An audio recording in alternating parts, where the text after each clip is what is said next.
it was pretty much all Chandler. And then at the end, Poirier showed that he's a better boxer. Yeah. Obviously, he's a better boxer than Chandler. And Poirier said it himself. He's like, if Chandler would have thrown, if he was a straight hand shooter rather than looping punches, I would have been gone. Like he said, I would have been knocked out.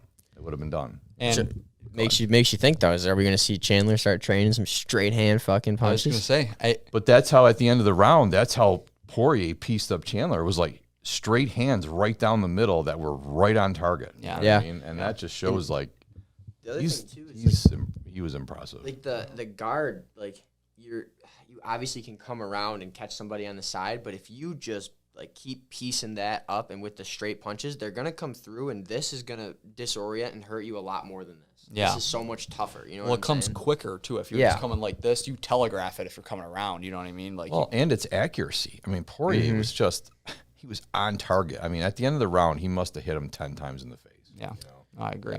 I agree. That was a gruesome. It was crazy, but and then in the beginning of the fight, Chandler took it to him, took him down.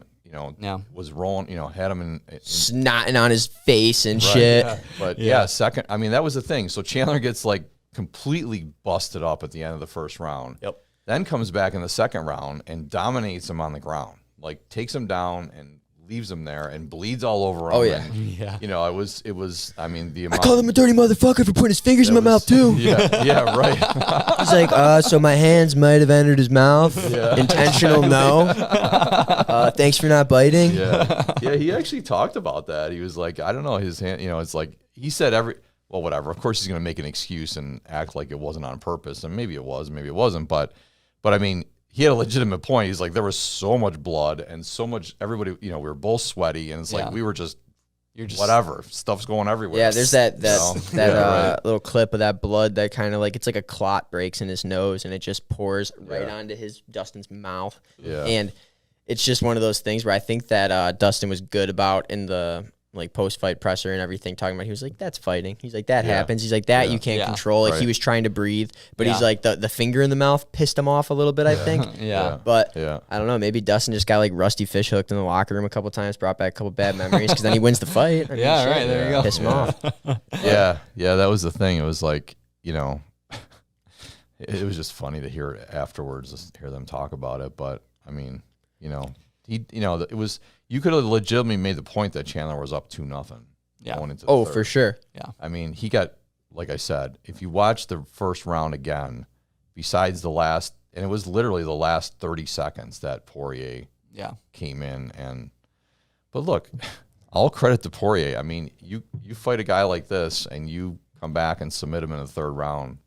I mean, it's. I was going to say, I think I give Chandler the first 2 rounds as well, but I think Poirier showed that he's the better fighter. By being the better boxer and coming back in the third round and submitting Michael Chandler, a very sweaty, that bloody, resonates the most with me. Michael Chandler. You know what I mean? Like, the third, like if you're down, like Leon Edwards, you're down 2 and you need the third and you can pull the third out of your ass and win. Like, to me personally, that's what really resonates with me, because think about like any other sport, like fourth quarter down 10. Yeah, right. You win, like that's huge. Like, going into the third period and it's 2-0, like, and you come back and you get that first goal to go up 2-1, up, you tie it up. Now it's game. Like 100%. That always is gonna.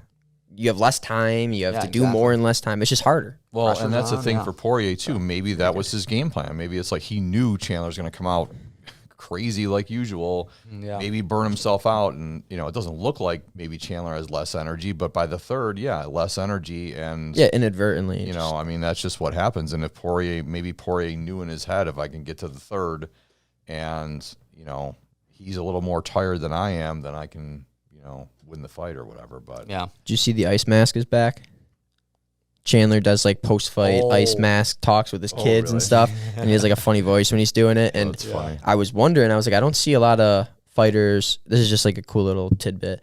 I don't see a lot of fighters doing that, and I was like, I wonder why. And then I like just threw like 10 seconds of research. It's like, oh, Michael Chandler's wife is a doctor, so he probably comes home after meeting with all these doctors and then gets that next level treatment where it's like, oh, no wonder he's wearing a full face ice mask to reduce swelling. It's constant pressure and has an elastic band pulling it onto his face.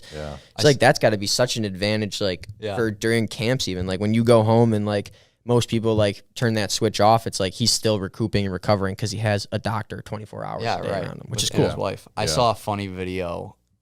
It wasn't maybe it was his last fight, maybe the fight before. He had the mask on. Yeah, and his son was staring at him. He's like, "Son, it is okay. Dad made some bad decisions." Yeah. No, he's like in the new one. He says something along the lines of, he's like, "I have to say, I do not recommend fighting as a profession for you guys, even though it gives you this wonderful life."